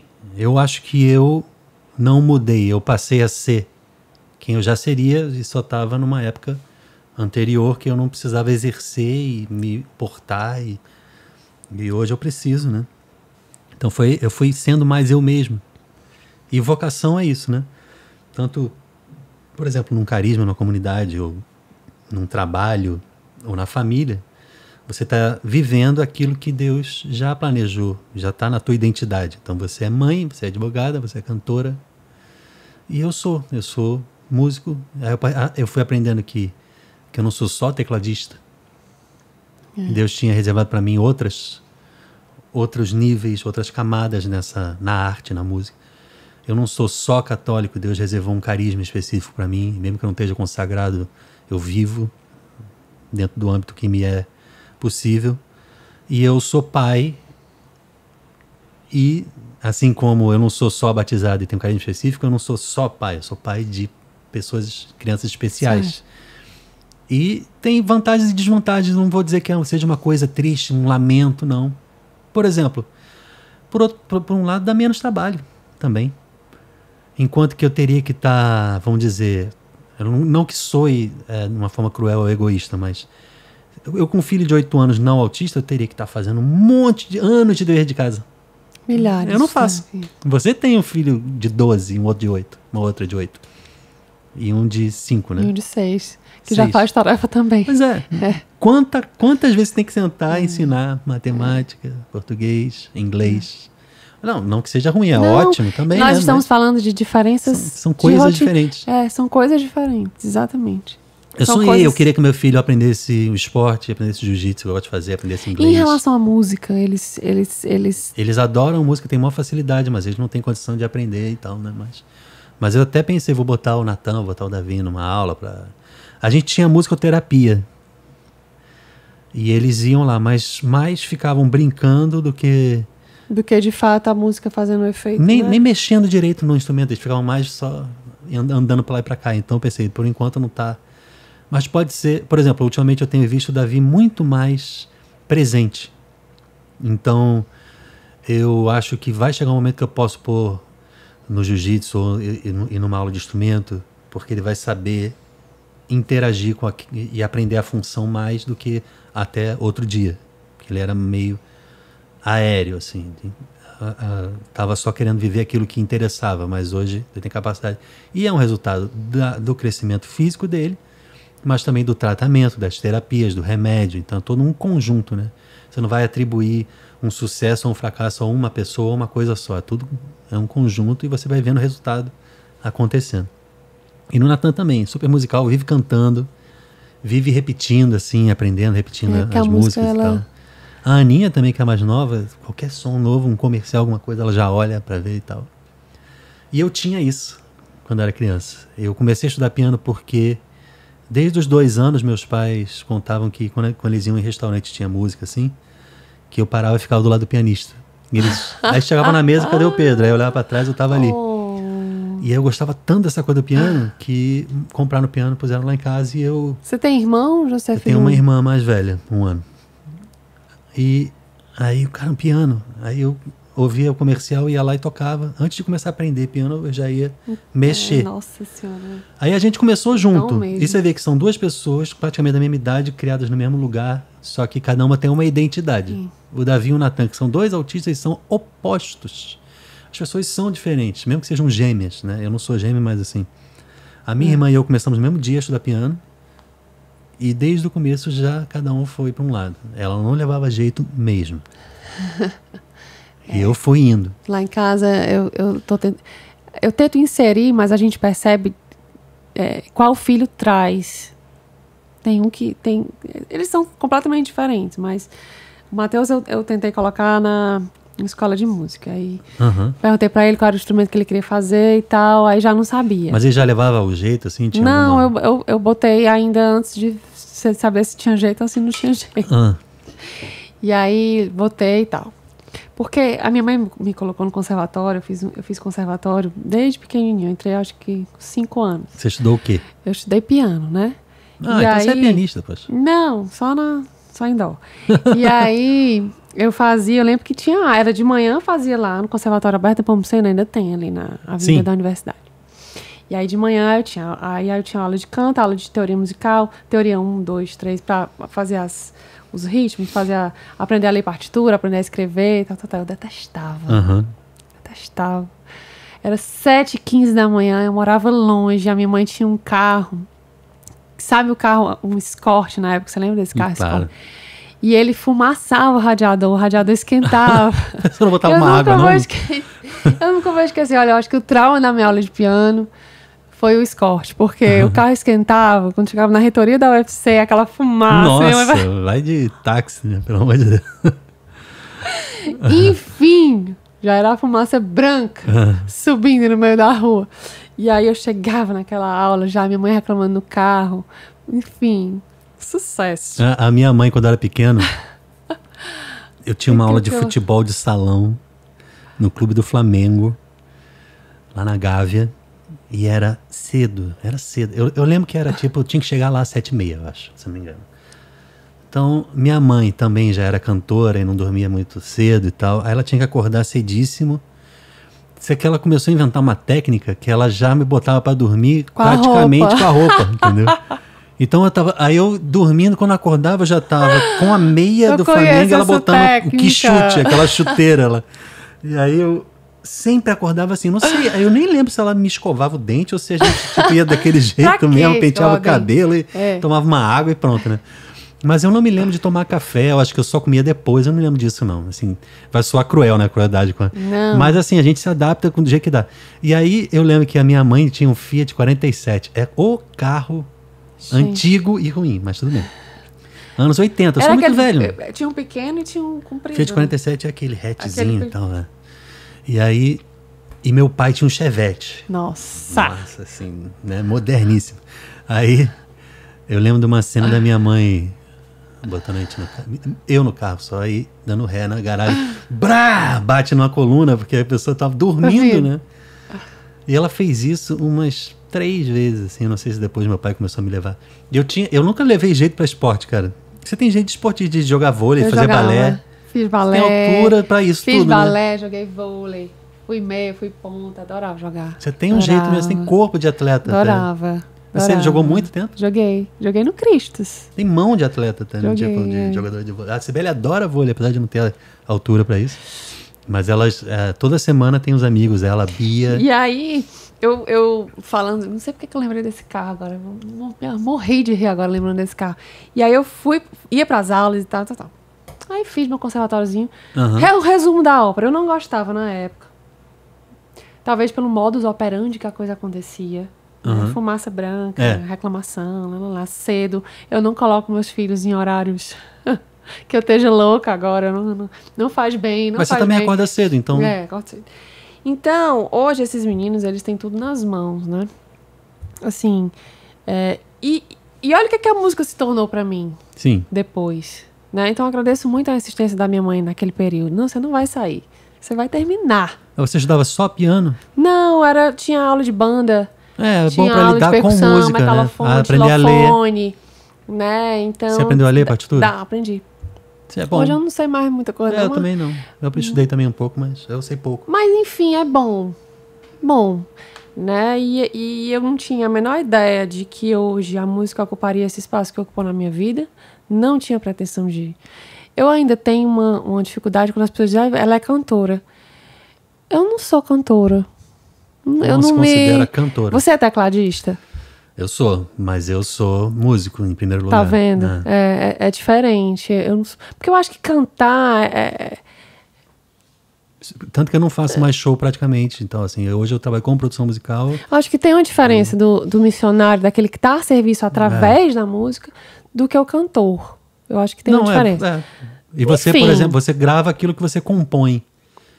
E você, até hoje, pelo visto, não gravou só como intérprete de uma música de alguém. Isso é uma característica, realmente, de quem não se considera intérprete, mas você canta a tua música. A tua missão é evangelizar e a música é o caminho. Claro que nas adorações eu canto as músicas. Você canta, que é a função de ministro de música. Claro, né? Mas enfim. Então, às vezes, aí eu coloquei ele na escola de música para ele ver. Aí ele foi para bateria. Bateria é um sacerdócio. Você tem que ser muito vocacionado para ser baterista. Porque é o primeiro a chegar e o último a ir embora. É uma tralha sem fim. Eu vejo, gente. Meu Deus. A pessoa tem que amar muito aquilo ali, gente. Eu não tenho a menor condição. Não, tem que amar. Não é? O teclado já tem acho que ruim, respeitar o baterista, tem que montar, gente. Tem que respeitar o baterista. Porque não é só o cara que chega com o violão dele. O cantor que vai lá e canta e vai embora. Eu tenho vergonha. Eu tenho vergonha às vezes. Então, não levou jeito, não quis. Vi que era muito trabalho, tocava bem direitinho e tal, mas não quis, ficou com preguiça. Não quis, eu disse, então... Mas não é uma coisa... Eu acredito que aprender... Vamos ver o tempo Teu filho também, está falando, né? Que aprender instrumento, você até aprende, mas... pode ser um olhar romântico que eu tenha sobre isso, mas... Você não persevera, você não tem longevidade se você não tem aquilo dentro de você. Não, exatamente. Nem com canto, nem com instrumento, já nem com nada. A Maria Beatriz, você já percebe claramente. Ela canta, ela é muito musical. Às vezes eu tô no sofá, ela tá ali compondo as musiquinhas dela, ela faz tipo umas vinhetas de desenho animado, a dela. Então ela tá todo o tempo musical, ela tá todo o tempo, é totalmente diferente. E ela já tá estudando? Já tá estudando piano. É aí o professor, na cidade. Eu tinha colocado ela na escola, mas os horários maravilhosos que tem é assim, 2h45, 3h. Mas eu vou dizer que particular é melhor, se você puder. Aí tá fazendo em casa. Anda muito. Por exemplo, com jiu-jitsu. Eu passei a vida tendo aulas em grupo, né? E eu nunca conseguia ter longevidade porque eu não me encaixava. E agora, depois de velho, eu decidi, eu gosto desse negócio, quero fazer uma atividade física, vou pra academia pra atividade física, faço, mas aqui eu não sinto que eu tô aprendendo nada, só ali mexendo o braço, perna. Aí eu voltei pro jiu-jitsu, falei com o professor que eu queria ter aula particular e é mais caro do que eu... Mas eu acho que... Eu em 2 aulas eu aprendi mais do que a minha vida inteira de jiu-jitsu. Eu comecei com 12, eu vou fazer 40. E hoje, agora, já estou um tempo fazendo algumas aulas, mas assim, corrigiu milhares de coisas. Porque a atenção é específica para você. Piano, eu tive aula particular, sempre. Eu nunca tive aula em grupo. E eu só pude... Eu atribuo tudo que eu tenho de música às aulas particulares. Porque eu poderia ter ido para um conservatório, uma aula em turma e tal, e teria sido bom em outras coisas, mas eu optei por música popular, mesmo que eu tenha aprendido o método clássico, que é uma coisa que eu recomendo. É bom aprender o método clássico, você aprender a fazer escala, aprender a ler, aprender a digitar certa, fazer a troca de dedo correta e tal. E depois você vê o que você quer da vida. Mas essa primeira fase clássica é importante para quem aprende piano, principalmente. Violão também tem outro caminho e tal. Mas... E aí depois eu fui optando por popular, porque eu nunca me considerei um pianista desse de fazer recital, apesar de todo ano ser obrigado a fazer. Eu tocava um Mozart, um Beethoven. Mas aí, isso foi o que depois, na minha fase de banda, eu aprendi novas coisas, que foi lidar com pessoas. Até então eu só tocava sozinho. E aí eu tive que aprender a cifrar, aprender a dinâmica, volumes, intensidades, limpar. Não adianta você fazer tudo que você sabe no teu instrumento e você tudo que você sabe que você vira na sujeira. Então cada um tem que dar um espaço pro outro. Exatamente. Por aí vai. Eu fui aprendendo isso. Então hoje, como produtor musical, eu olho para trás e vejo, Deus me fez passar por degraus em várias coisas na vida. Por exemplo, O primeiro álbum que eu produzi do Missionário Shalom, o anterior foi o Malas Prontas. E o Rafinha, que a gente já produzia junto, Rafael Pereira, ele falou comigo: poxa, eles não te chamaram para produzir esse álbum. Eu tive junto, ajudei o Val Martins na produção, dei as dicas, ensinei, falei para ele o que é que a gente normalmente faz na comunidade, como é que a gente gosta, ajudei na mixagem e tal, mas quem produziu foi ele. E aí o Rafinha: poxa, você devia ter produzido, eles não deram para você, não confiaram em você. Depois eu fiz o 180 graus. Só que eu, para fazer bem o 180 graus, precisava ter passado pelo que eu passei daquele jeito. É muito importante, Deus sabe disso. E ele me fez, primeiro, entrar, observar, analisar, né? É a pedagogia de Deus comigo, é importante. Mas é muito importante mesmo. E é tão importante a gente reconhecer, eu acho que o reconhecimento da pedagogia dele em você é muito importante, porque às vezes a gente não percebe e ainda reclama. E hoje eu faço o que eu faço com segurança, porque eu passei por fases, né? Agora, eu estava querendo falar dessa história de você ter gravado em inglês. Como é que saiu essa inspiração dessa música Miracle? Rapaz... Você já fala inglês normalmente? Como é que foi? Não, é loucura. É loucura mesmo do Espírito Santo. Completamente loucura. Eu estava rezando no piano. Fui rezar. O Gilson já estava num processo bem complicado do câncer. Já estava... eu fiz essa música em outubro, ele morreu em fevereiro, né? E ele já estava há um tempão com essa... há 6 anos. Há 6 anos.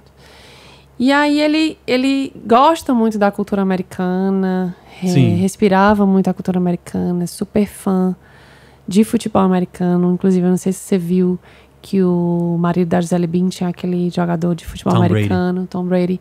Ele gravou uma mensagem pra ele. É mesmo? Vou te contar essa história. Gravou uma mensagem pra ele e saiu no Globo Esporte, tal. Que porque legal, o último sonho, a gente perguntou pra ele 2 meses antes dele falecer, se ele ainda tinha um sonho. Mano, um sonho. Qual o teu sonho, mano? Sei lá, comprar uma Ferrari, não sei. Um sonho, mano. Sonho, mano. Sim. Sonho meu, só meu. E ele disse que queria assistir a final do Super Bowl. E tal. E aí a gente, pois então tá. Pois a gente vai se reunir e a gente vai... E você vai. E a gente se reuniu, a gente comprou o ingresso pra ele, compramos as passagens, tal. Foi sozinho? Foi com quem? Escuta, pra ele assistir a final. Ingresso astronômico, eu nunca vi um negócio daquele. É uma coisa de ser trepado no... Que palavra feia, né? Corta essa palavra aí, bota outra no lugar. Não, trepado é pendurado. É pendurado mesmo.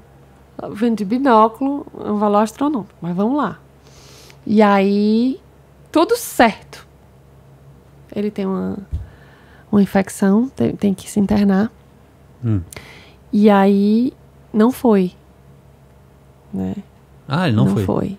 Por isso que o Tom gravou pra ele, porque a gente fez um movimento. Você não foi não? Pois ele vem até você. E como é que chegou o Tom Brady, essa história? Rapaz, eu não tô te falando que as coisas de Deus, a gente começou a movimentar.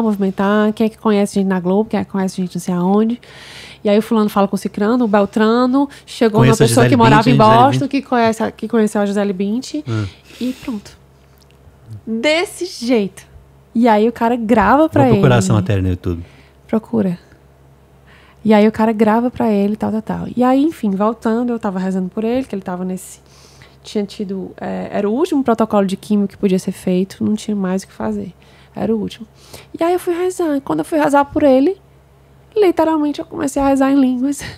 Literalmente em inglês. E aí veio na hora a melodia, tudo. E faz total sentido, tudo. Né? Tudo. E aí, quando terminou, eu aos prantos, chorando, Marcelo lá no quarto, eu disse, vem aqui, traz o celular, tem que gravar isso aqui. E eu mandei pra ele na hora a oração, porque eu não tinha pretensão de gravar, não tinha pretensão de inicial de nada, somente de dizer que eu o amava, né, e que o Espírito Santo tinha me dado aquilo ali. E o Espírito Santo foi fazendo, e ele foi fazendo em torno dessa letra, porque... Concomitante a isso, eu recebi o convite para fazer a missão nos Estados Unidos, né? Fiz 9 cidades. Quem te chamou lá? Cara, muito prazer. Tudo na minha vida é assim, vou te contar. Não, eu quero saber, porque eu acho muito interessante. Contar. Eu tenho uma vontade de fazer uma missão nos Estados Unidos também. Eu fiz essa peça da Paixão de Cristo, a gente faz essa peça da Paixão de Cristo desde 2012. E nessa peça de 2012 eu compus a primeira música para ela, foi Desce Como Fogo. E aí eu fiz a música para uma cena final, que a gente faz para o encerramento da peça, que é Pentecostes. E aí eu fiz, e aí um seminarista que morava aqui em Fortaleza foi assistir junto com o padre Rafael e outras pessoas do seminário. Foram assistir, gostaram da música, ficaram com a música no coração, resumindo. Ficaram com a música no coração. E aí acontece mesmo. Ficaram me seguindo,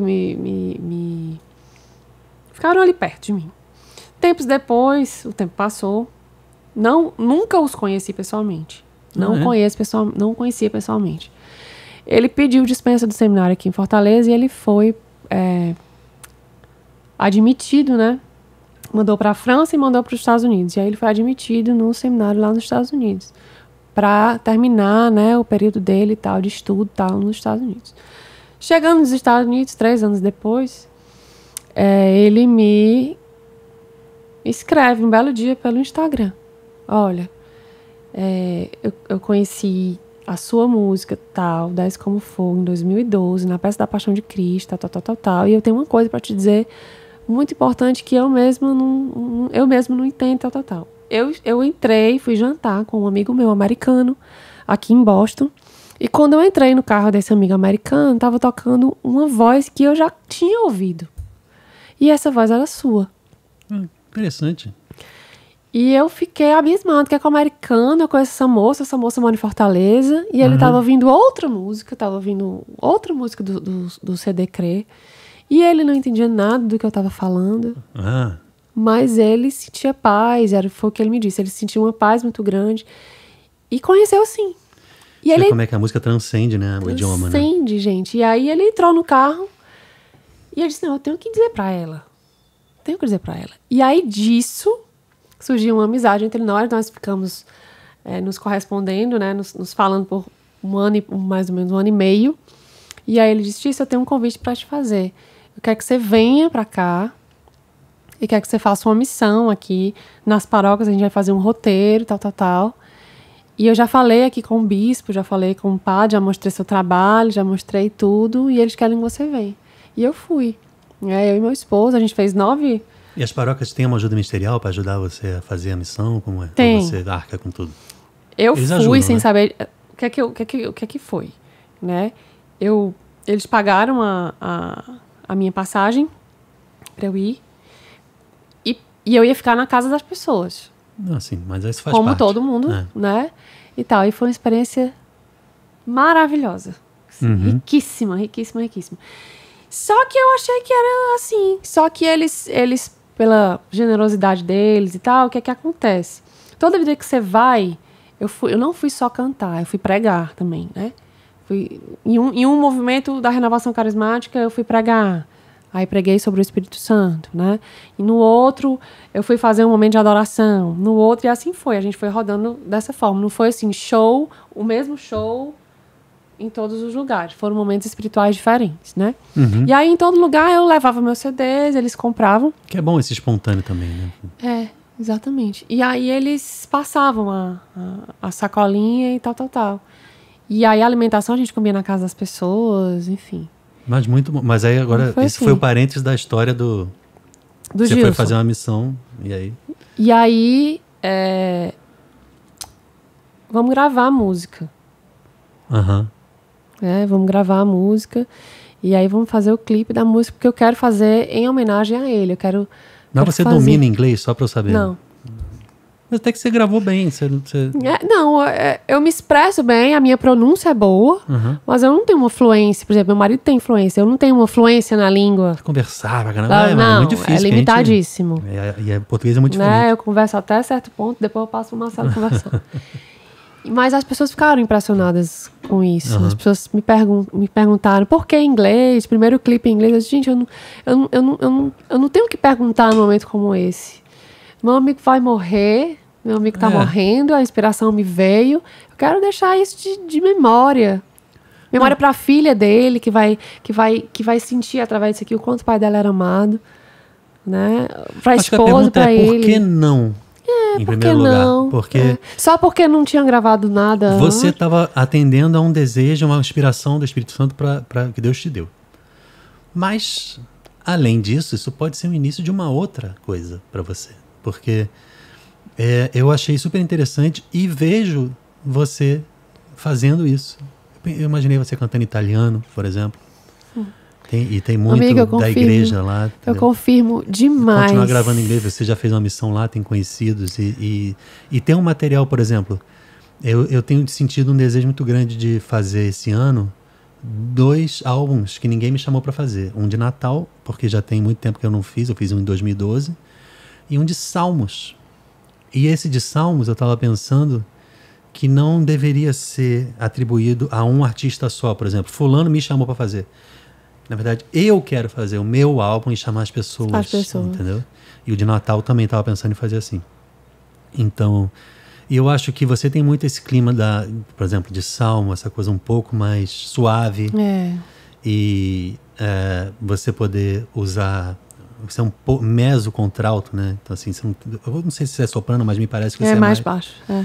Então, isso tem muito a ver com esse clima de introspecção, né? Do oracional de um salmo.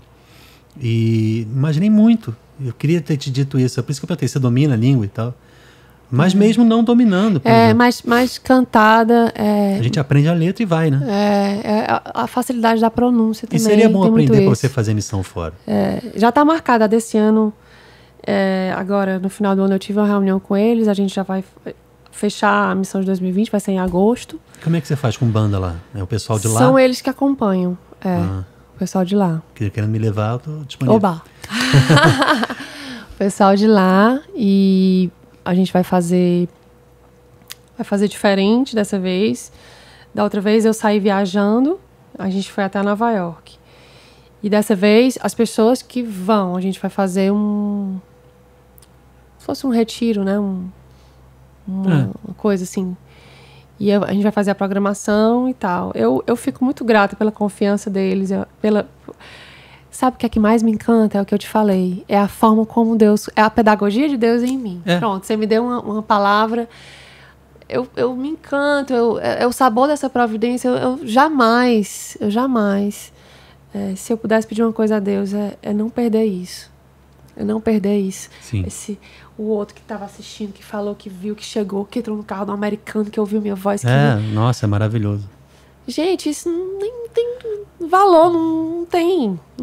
Hoje mesmo o Davidson postou um vídeo que eu fiz em 2007 com ele cantando Amar-te Mais. Lá onde Como eu amei aquela pessoa, gente. Como eu amei o Davidson, gente. Nossa, vai, continua. Ele gravou o Amar-te Mais, que eu falei, vamos gravar um negócio aqui pra botar... Assim, na época a internet era tudo mato ainda, né? Mas aí a gente fez essa música.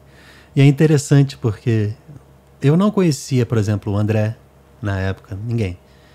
O André casou, ele e a Natane, antes deles casarem, eles estavam escolhendo qual seria a música de entrada da noiva, sei lá. E ela achou essa música. E ela entrou com essa música que eu gravei com o Davidson no piano. Eles puseram lá, não sei como. E depois, quando a gente se conheceu, ele falou... eu entrei com a música Amar-te Mais. Ela falou pra mim. Tua, que é do Davidson. Eu falei, foi eu que gravei esse piano com ele. E você vê como é que as coisas que Deus... Ele tem uma pedagogia, como eu falei com cada um, é individual, mas ele também controla um todo, né? E ele vai daqui a pouco... isso aqui eu tô fazendo aqui contigo porque lá na frente vai ser assim, vai unir... vai juntar e tal, né? Eu, por exemplo, eu tenho sentido muita vontade também de fazer missão fora. Eu fiz um clipe com o Davidson em Londres, recentemente. Eu tenho vontade de botar os artistas que a gente agencia para evangelizar para fora. Tanto em português, porque tem muito brasileiro, por exemplo, nos Estados Unidos. E também quem domina inglês é bom para poder evangelizar americano.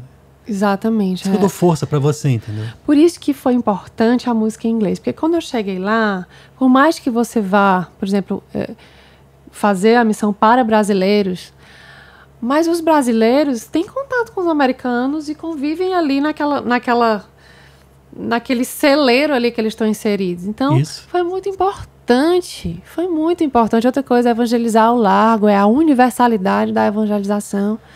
E se você tem condição de sair, ou alguém tem condição de te levar... E se o chamado veio, eu confirmo demais. Eu confirmo demais. É um chamado que está se confirmando bastante. Agora, no começo do ano, eu também já recebi Tudo se concatena, né? A pessoa viu que eu fui para Boston. A pessoa acompanhou tudo, né, da missão, e aí me chamou para ir para Dublin, né, na Irlanda. Na Irlanda, Então, esse ano também eu vou. Então, assim, nem sei te explicar. E tem os amigos nossos da GBA lá, o André e o Felipe, que estão na Irlanda. Eu nem sei te explicar. Assim, Tiziana, como foi? Você As pessoas lá? achavam que eu tinha... ela vai tentar carreira internacional. Eu disse, gente, você não está entendendo nada, as coisas não funcionam. Não é por aí. E justamente a gente não precisa ser até os moldes de antigamente. Você não precisa ter uma carreira com aquela dinâmica, com aquela grandeza, com aquela demanda, com aquele gasto. Você pode evangelizar na internet, de graça. Você pode evangelizar boca a boca, pessoa a pessoa, numa paróquia, num grupo de oração. E você está cumprindo com aquilo que você foi chamada. Não precisa ser uma coisa enorme na mídia. Né? E é isso que eu falo para alguns artistas. Eles perguntam, mas você acha que eu deveria seguir? Você acha que eu deveria gravar? Não, quem tem que dizer para você é Deus. Eu acho interessante, para mim foi tudo um movimento ao contrário, assim, não sei. Eu não fui um produto lançado para... Deus foi fazendo, e eu fui caminhando, e aí a gente vai crescendo na graça, com as porradas que a gente leva. Isso. Né? É na carne, tirando os espinhos, né? Olhando as marcas, e você vai crescendo, e você percebe a ação do Espírito Santo ali. Você percebe que não é você. Sabe? Não foi você que não fui sozinha. eu que construí nada disso, não fui eu que me lancei lá, não fui eu Ao mesmo tempo que Deus não quer fazer nada sem que você participe, mas Deus também não deixa você fazer nada sem Ele. Entende? Então, eu não resolvi, agora eu vou cantar, agora eu vou gravar esse CD aqui. Não foi nada disso, né? Eu gravei o CD, eu tirei, fui nascendo. Ele foi botando pra fora aquilo que ele queria que saísse, né? Eu peguei as minhas composiçõezinhas da gaveta e ia gravar um CDzinho para distribuir na missa, para ajudar a comprar a casa do Novo Caminho. Foi para isso que... E você aí, não vai ser assim, aí tem um motivo específico, daqui a pouco você vê que a coisa se transforma em outra, né? Em outra coisa. Porque Deus faz essas coisas mesmo, né? Então, assim, hoje eu tô aqui com você. Né? E eu... Como que você chegou assim, vou gravar com a Tice? Que você... Na verdade, eu acho que foi a Sibeli que me lembrou. Mas eu tenho já na cabeça, assim, umas pessoas... Você tava sem ninguém, entendeu? é isso? Todo mundo furou com você? Inclusive, não, eu tive que desmarcar outra pessoa. Todo mundo furou. Não, chama a Tice agora, chama a Sibeli. Chama a Tice. Não, a prioridade é que você pode. Aí, por exemplo, eu vou gravar com o Jorge, produtor também, lá na Diaconia, e o Lucas, cantor do Só Pra God. Mas aí eu tive que ajeitar um pra frente, um pra trás. Obrigada, viu? Não, mas E eu prefiro gravar essa hora, sabia? Porque o pessoal prefere gravar de noite porque tem trabalho. Você é tão assim, quando eu vi... Eu já paquero seu trabalho há muito tempo, né? Conversei com o André, eu disse, André, é puro interesse, a nossa amizade é puro interesse, vou ficar aqui conversando contigo, vou ser legal, porque meu sonho é gravar com vocês, tal. Ele morre de rir.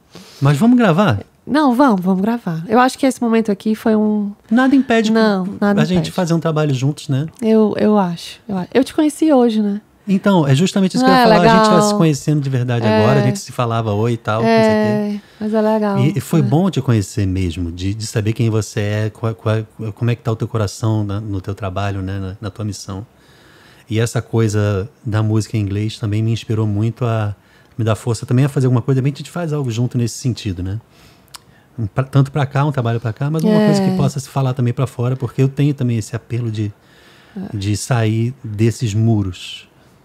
Exatamente. Não tem que ter muro, eu acho. Né? Não tem que ter muro. Não tem que ter muro. Coragem, né? Eu estou muito feliz de você ter vindo e quero agradecer. Já deu bastante tempo. A maioria das pessoas não vem até o final. Por isso que eu fico com a gente... no terceiro dia subiu o acesso.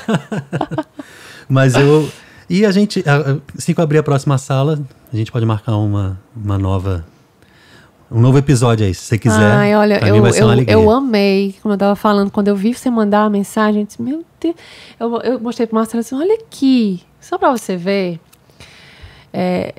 o seu trabalho me toca muito. Poxa. Né? Me toca muito. É uma coisa assim, tem aquela coisa assim, aquele sonho, né? Poxa, eu queria tanto, mas vai chegar a minha hora, né? Isso no meu coração.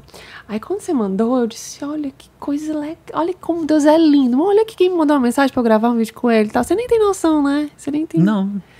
Tem noção Realmente que o seu trabalho não me acho essas repercute, coisas, né? Mas você é. Acho que não, mas tudo bem. Então, assim, eu queria dizer que eu tô muito feliz de ter conhecido você. Poxa. Conhecido você. Olhar nos seus olhos hoje, assim, eu já te apertar, porque eu gosto de abraçar as pessoas. Sou aquela Felícia que gosta de abraçar as pessoas. Mas é bom, é bom. Então, conhecer da sua vida, ver você falando dos seus filhos, da sua esposa, do seu matrimônio, da sua caminhada. Tão bom a gente falar, né? É bom a gente fazer novos amigos, né? Deus é bom nessas coisas, de aproximar as pessoas. Muito, né? muito, muito obrigada. Obrigado a você por ter vindo, pra gente ter podido se conhecer nessa conversa. Agora eu vou trocar o André por você tá mais perto. Isso, vamos trocar uma ideia. Valeu, Tícia. Beijo. Obrigado.